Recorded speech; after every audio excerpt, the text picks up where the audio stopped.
Shalom, salam damai sejahtera bagi kita semua umat Allah yang dilindungi dan diberkatinya. Alkitab salah. Sudah bukan menjadi rahasia lagi jika Alkitab, kitab suci agama Kristen, memiliki beberapa teks yang kontradiksi. Apakah Alkitab benar-benar salah? Mari kita lihat. Siapakah yang membujuk Daud melawan bangsanya sendiri? Allah ataukah iblis? Dalam 2 Samuel 24 ayat yang pertama, bangkitlah pula murka Tuhan terhadap orang Israel, ia menghasut Daud melawan mereka, firman-Nya, pergilah, hitunglah orang Israel dan orang Yehuda. Sedangkan dalam 1 Tawarik 21 ayat 1, iblis bangkit melawan orang Israel dan ia membujuk Daud untuk menghitung orang Israel. Siapakah Daud? Daud adalah raja kedua yang memerintah bangsa Israel setelah Saul mati. Karir Daud naik pesat setelah ia berhasil mengalahkan Goliat pada masa pemerintahan Saul. Tetapi karena Saul iri terhadap keberhasilan dan prestasi Daud, Saul berkeinginan untuk membunuh Daud.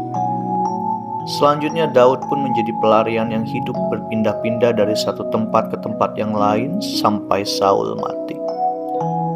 Setelah Saul mati, maka bangsa Israel pun mengangkat Daud menjadi raja. Daud memerintah bangsa Israel 33 tahun. Pada akhir masa pemerintahan Daud, di mana Daud sedang mengenang masa-masa kejayaannya dulu, yang membawa kerajaan-kerajaan Kanaan, Syria, dan Fenisia ke dalam daerah kekuasaan Israel. Disinilah dimulai kontradiksi tersebut muncul. Siapakah yang membujuk Daud melawan bangsanya sendiri? Allah ataukah iblis? Dalam 2 Samuel pasal yang ke-24 ayat 1, Allah murka terhadap orang Israel. Tidak dijelaskan apa yang menjadi penyebab Allah murka terhadap orang Israel, tetapi yang ditekankan oleh penulis kitab Samuel adalah Allah menghasut Daud melawan orang Israel. Kitab Samuel ditulis kira-kira abad ke-10 sebelum Masehi. Kitab 2 Samuel mencatat pemerintah Daud dan kehidupan pribadi Daud sebagai raja atas bangsa Israel. Sedangkan dalam 1 Tawarik 21 ayat 1, iblis bangkit melawan orang Israel dan ia membujuk Daud untuk menghitung orang Israel.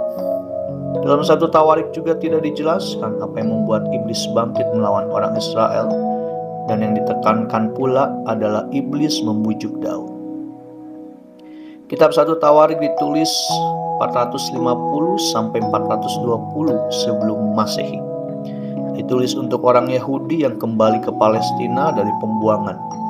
Dengan kata lain, 1 Tawarik ditulis setelah kitab 2 Samuel. Jawabannya adalah kedua ayat tersebut saling melengkapi. Cara kerja segala hal yang ada dalam dunia ini selalu berkaitan dengan Allah, manusia, dan iblis.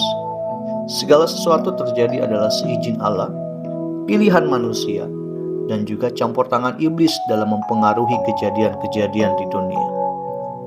Perbuatan Allah terkadang ditulis dengan kata-kata positif, misalnya maha kasih, panjang sabar, dan seterusnya. Namun kadang pula ditulis dengan kata negatif, misalnya menghasut, menghukum, memukul, membinasakan, dan seterusnya.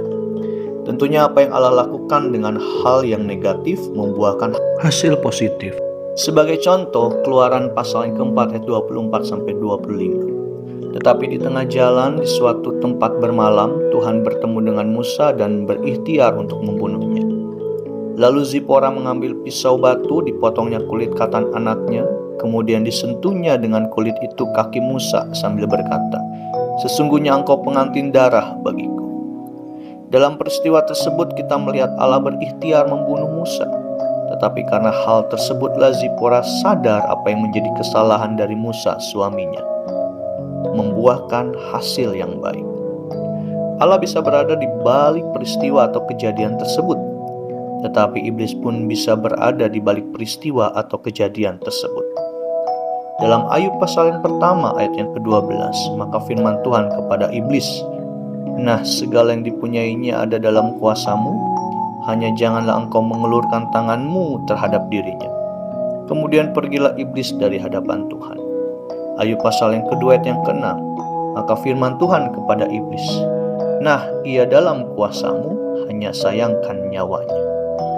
Dalam teks di kitab Ayub kita melihat bagaimana Allah dan iblis berada di belakang peristiwa dalam hidup Ayub. Yang menjadi pertanyaan selanjutnya adalah mengapa? Untuk mengajarkan manusia agar selalu hidup takut akan Tuhan Allah dalam segala situasi dan kondisi. Kembali ke cerita Daud. Iblis tahu sensus yang akan dilakukan oleh Daud tidak menyenangkan Allah. Sehingga dalam 1 Tawarik pasal yang ke-21 ayat 7-8 dikatakan, "Tetapi hal itu jahat di mata Allah. Sebab itu dihajarnya orang Israel, lalu berkatalah Daud kepada Tuhan, 'Aku telah berdosa karena melakukan hal ini, maka sekarang jauhkanlah kiranya kesalahan hamba-Mu, sebab perbuatanku ini sangat bodoh.' Sehingga Allah menghukum Daud karena kesombongannya." 2 Samuel pasal 24 ayat yang ke-15. Jadi Tuhan mendatangkan penyakit sampar kepada orang Israel dari pagi hari sampai waktu yang ditetapkan. Maka matilah dari antara bangsa itu, dari Dan sampai Beersheba, 70.000 orang. Melalui hukuman tersebut Daud sadar akan kesalahannya, dan ia pun bertobat merendahkan dirinya di hadapan Allah. Selanjutnya dalam teks 1 Tawarik pasal yang ke-21 ayat 1. Kata iblis dalam bahasa aslinya pun bukan hanya berarti iblis seperti hantu atau makhluk tak kasat mata saja, tetapi bisa memiliki pengertian lawan atau musuh. Di dalam Bilangan pasal yang ke-22 ayat yang ke-22, "Tetapi bangkitlah murka Allah ketika ia pergi, dan berdirilah malaikat Tuhan di jalan sebagai lawannya. Bileam mengendarai keledainya yang betina, dan 2 orang bujangnya ada bersama-sama dengan dia." Kata lawan dalam teks tersebut pun memakai kata yang sama dalam teks bahasa aslinya dengan kata iblis di teks 1 Tawarik pasal 21 ayat 1. Jadi kesimpulannya, Allah menjadi lawan Daud karena kesombongannya, dan Allah mengizinkan iblis atau lawan menghasut Daud untuk melakukan sensus. Kedua teks tersebut saling melengkapi, baik teks dalam 2 Samuel maupun 1 Tawarik. Menegaskan bahwa karena Daud sombong, maka Allah bangkit menjadi lawan Daud, dan Allah mengizinkan iblis menghasut Daud. Jadi siapakah yang menghasut Daud?